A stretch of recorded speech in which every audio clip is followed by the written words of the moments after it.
The National Youth Convention held on Friday 6th June 2014 at Safaricom Indoor Arena brought together youth delegates from every constituency. Among the pledges you made as Jubilee during the election was to try and create jobs. This was NYS first Congress that brought the youths together with 4 agendas: ratifying the National Youth Leadership and Entrepreneurship Strategy, endorsing Kenya's position paper on the upcoming Great Lakes Summit on unemployment that will be in Mombasa later on this year, share with the youth the 5-point vision strategy on the NYS transformation, share and unveil the National Youth Council strategic plan. The convention featured plenary discussions which focused on specific challenges faced by the youth. They've said we don't have experience, but the experience maybe that we don't have is the experience in engaging in corruption, maybe experience bringing something new. I myself was born and brought up in the slums of Korogosho, and I grew up with people of all tribes. The reason why we are having this convention is because we believe in the youth.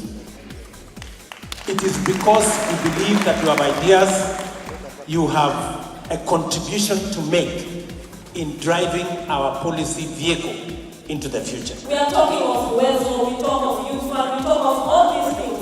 But what we should be talking about is implementation.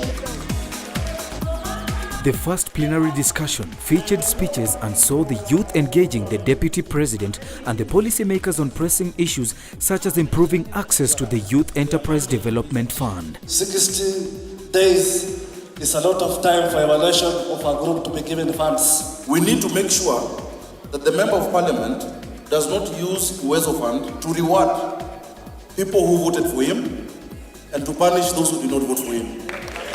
That must be forced through. We don't need to import any expertise in this country. We only need to mentor, we only need to nurture and perfect what we have now. The second session focused on youth education and training. We want to expand the coverage to ensure that we can take even up to 20,000-30,000 youth to go through the internship program. Cabinet Secretary, Ministry of Devolution and Planning, Madam Ann Waiguru, touched on the NYS 5-point strategy, Kenya Youth Empowerment Program, and the Kenya Industrial Training Authority. What we're planning to do is recruit 21,870 youths per year. There'll be different training depending on what the youth have applied for when they come to NYS. So we'll start with paramilitary, national service, and then we'll go to the social transformation and vocational training. And then finally, as they exit the NYS, we will have what we call the enterprise and youth economy. And this is where now the money that they have saved is they are facilitated and trained to make that money work for them.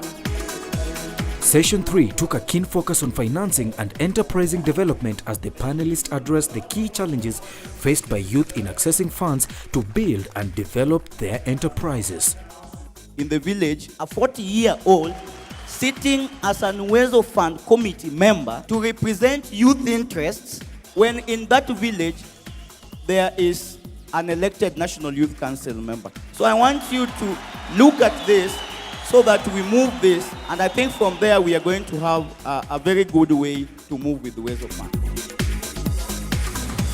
Youth empowerment strategies was the main focus of the 4th session, and issues such as National Youth Leadership and Entrepreneurship Strategy and National Youth Council Strategic Plan were tackled by the panelists. NYC might have slipped our minds or even our lips in where we come from. Let's go back and re-energize NYC from wherever we are, because we need to engage the national government and the county government at our level. I am aware of other counties who have engaged the county governments and they have been allocated offices and even staff. I would wish that other counties can take up the same as well. We had gone down, as if we had collapsed, but we have revived and we are starting afresh. We expect that NYC shall now stand and take its course and implement the structures and air issues concerning the youth. We are very pleased to have this magnitude big people within the government to be able to share our grievances and some of the challenges that we are facing. But all in all, for those few years that we've seen, so far we are going somewhere. It's a clear indication that the government is having that morale to be able to partner with young people on this agenda. And I think it's a genuine agreement that they are willing to work with young people.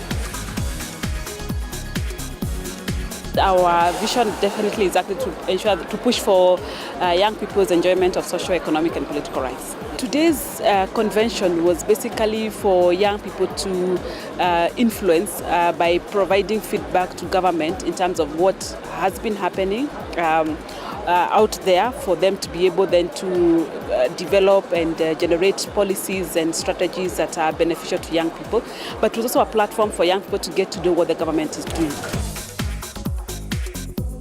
This particular forum, apart from discussing national issues, it's a precursor to the oncoming, the international conference on Great Lakes region, summit on youth, employment and labor. The Great Lakes region is faced with a lot of conflicts. We've had a lot of wars in our neighboring countries, we've had a lot of military groups, and we have had a lot of internal conflicts. These conflicts are basically brought up by the youth, and we feel that if the youth unemployment issue is sorted out, then we would have lesser conflicts in the Great Lakes region. It's been exciting just listening to young people share their concerns, because they're the people who have been on the ground, so they are able to articulate the issues that are affecting them directly and bringing them for the government to consider changing or making them better. Thank you very much, Baraza. Siku ya leo imekuwa ni muhimu sana kwa vijana, kwani wameweza kupewa ile inaitwa empowerment, ile kuweza kwenda kufundishana pale mashinani, kuwaelimisha vijana ya kwamba ni muhimu kujianzia biashara zao, wasingoje kazi za kuandikwa zile za ofisi. Unaweza kufuga hata samaki, unaweza kufanya biashara kidogo na utaweza kupata mapato yako na utakuwa unaongeza katika uchumi wa nchi yetu ya Kenya. Next time tuna hope convention kama hii ipelekwe mpaka mashinani kule Eldoret, mahali pengine Uasin Gishu, Mombasa, ili vijana waweze kujua kwamba serikali yao iko katika kila sehemu.